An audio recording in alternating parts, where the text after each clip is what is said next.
సర్వేకి ఎందుకు వచ్చినావు? నువ్వు సర్వేకి ఎందుకు వచ్చినావు అమ్మా? నువ్వు సర్వేకి ఎందుకు వచ్చినావు? ఏం లేదు, మా తెలిసిన వాళ్ళు చెప్పారు. తెలిసిన వాళ్ళు ఏంది? సర్వే అనేది ఒక చట్టబద్ధతతో ప్రభుత్వం చేసేది తెలుసా నీకు? అవును అంకుల్, అది నువ్వు కరెక్ట్. పిల్లగాడివి, స్టూడెంట్, నువ్వెందుకు సర్వేకి వచ్చినావు? సరే అంకుల్, నాకు తెలియదు. నువ్వు చేయకూడదు కదా, నువ్వు ఎందుకు వచ్చినావు అమ్మా? నీకు ఏ సూపర్వైజర్ పంపిండు? వస్తున్నాడు అన్న, ఒక నిమిషం. వస్తున్నాడు కాదు, ఎందుకు వచ్చినావు తమ్ముడు? నువ్వు రావద్దు కదా. అవును, ఇంత అమౌంట్ ఇస్తాను. అమౌంట్ ఇచ్చి ప్రైవేట్ వాళ్ళు చేయకూడదు కదా సర్వే? క్లియర్ గా చెప్తున్నారు గవర్నమెంట్. అవును, అది ముందు నాకు తెలియదు, మాకు తెలియదు. ప్రైవేట్ వాళ్ళు సర్వే చేయకూడదు కదా. సరే వస్తున్నారు. ఇది కులగణన సర్వే కదా. అవునవును, ఇది చేయకూడదు కదా ప్రైవేట్ వాళ్ళు. మీరు ఎందుకు చేస్తున్నారు అట్లా? ప్రైవేట్ వాళ్ళని ముందు మెన్షన్ చేయలేదు కదా అన్న. ఎవరు? ముందు నువ్వు ప్రైవేటా గవర్నమెంట్. గవర్నమెంటా? నేను స్టూడెంట్ అన్న, ఖాళీ స్టూడెంట్. ప్రభుత్వ ఎన్యూమరేటర్ మాత్రమే సర్వేకి రావాలి, తెలుసా? అవును, నువ్వెవరు? నేను స్టూడెంట్ ని. ఎందుకు వచ్చిన సర్వేకి? కాకపోతే మాకు ఇచ్చారు. ఆయన ఎవరు నీకు ఇవ్వడానికి? ఆయన రమ్మని ఫస్ట్. సరే వస్తున్నాడు, ఆయనతో మాట్లాడతా. ఆయన రమ్మని. లొకేషన్ పెట్టినా. నువ్వు ఎట్టి పరిస్థితులలో మీకు రైట్స్ లేవు, ఎందుకంటే ఇది ఖచ్చితంగా పర్సనల్ డేటా కూడా ఉంటది, మీకు ఇవ్వకూడదు మేము. మీరు వచ్చి సర్వే ఈ చేసుకుంటారు. రోజు అని కాదు, వేరే అవునయ్య, తెలియని వాళ్ళు ఉంటారు, ఇస్తారు సర్వే. ఇప్పుడు మోసపోయే వాళ్ళు అందరూ పోరు కదా. అవునవును, కరెక్ట్. మీకు ఏ విధమైన రైట్స్ ఉన్నాయని మీరు ఏదో కూలీ తీసుకొని సర్వే చేస్తారు? గవర్నమెంట్ ఏమో, మినిస్టర్ ఏమో ప్రభుత్వ ఎన్యూమరేటర్ వస్తేనే సర్వే వివరాలు ఇవ్వనని చెప్తున్నారు. మీరు ప్రైవేట్ పిల్లలు వచ్చి సర్వే చేసుకుంటున్నారు. వాళ్ళ జీతం తీసుకోవట్లేదా? ఇది పెద్ద బడ్జెట్తో కూడినది ప్రభుత్వం. ఇది మీకు 5-10 ఇచ్చి మిమ్మల్తో సర్వే చేయించుకోవడం ఏంది? అన్నయ్య వీడియోలు చెప్పండి బాబు, ఇటు చెప్పు. చెప్తాముడు, నేనేం ఏమనట్లే, నువ్వు వచ్చినా కాబట్టి అడుగుతున్నా.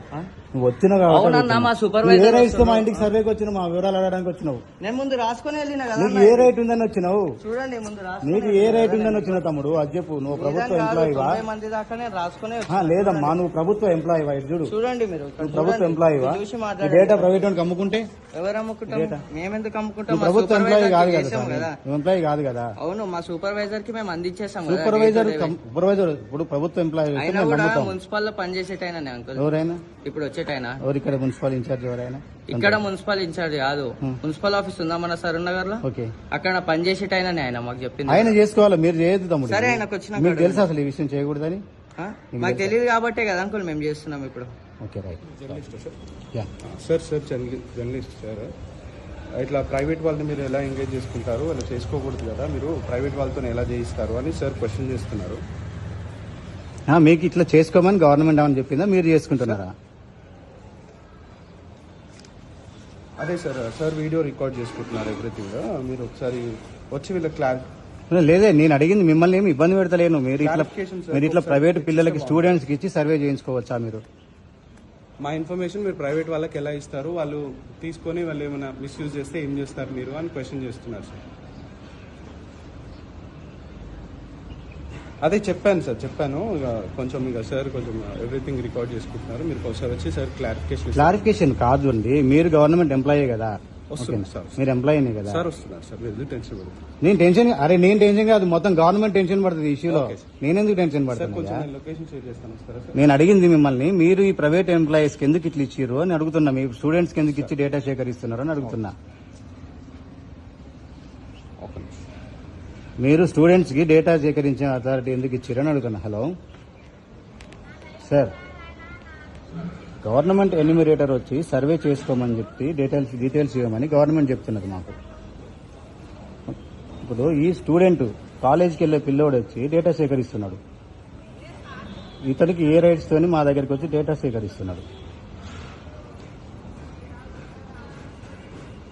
ఇప్పుడు జిహెచ్ఎంసీకి మీరు ప్రైవేట్ వాళ్ళని అపాయింట్ చేసుకోమని సర్వే చేయించుకోమని చెప్పిందా? ఏమైనా జీవో ఉందా మీకు?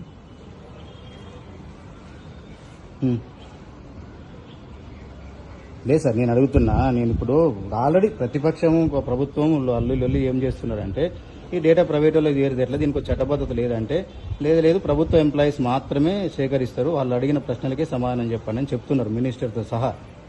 మీరేమో మీకిస్తే మీరు ఈ పిల్లలు చిన్న పిల్లల్ని పెట్టి సర్వేకి తోలేరు. చెప్పండి, స్టూడెంట్స్ ఆ పిల్లలు, ఇంటర్ పిల్లలు, ఆ పిల్లలు వాళ్ళని తీసుకు మీరు ఇలా చేయొచ్చా? వాళ్ళు సార్ మాకు తెలియదు. సరే చేయొచ్చా అంటే నో ప్రాబ్లం, సర్వే చెప్తాం మేము. వాళ్ళ పిల్లలు సర్వే చేయొచ్చు, అంతే కదా. గవర్నమెంట్ ఎన్యూమరేటర్స్ కాకుండా ప్రైవేట్ వాళ్ళు సర్వే చేయొచ్చా సార్? ఓకే, ఇది నాకు కావాల్సిన డేటాకి ఇదే. నేను ఎందుకంటే నేను కూడా మీడియాలో ఉన్నా కాబట్టి చెప్తున్నా. ఎందుకంటే ఒక పక్క నడిచేది వేరు, ఇక్కడ సర్వే జరుగుతున్న తీరు వేరుంది. ఇది పెద్ద ప్రభుత్వ బడ్జెట్తో నడుస్తున్నది, పిల్లలకు పెట్టుకొని 10-20 ఇచ్చి పిల్లలతో సర్వేలు చేయించి డేటా మిస్యూజ్ అవుతాయి. ఏం కావాలి సార్ ఇది చెప్పండి. రేపు రోజున పెద్ద పెద్ద ఇష్యూస్ వస్తాయి, ఎవరు ప్రాబ్లమ్స్ ఫేస్ చేయాలి? చెప్పండి. Okay right.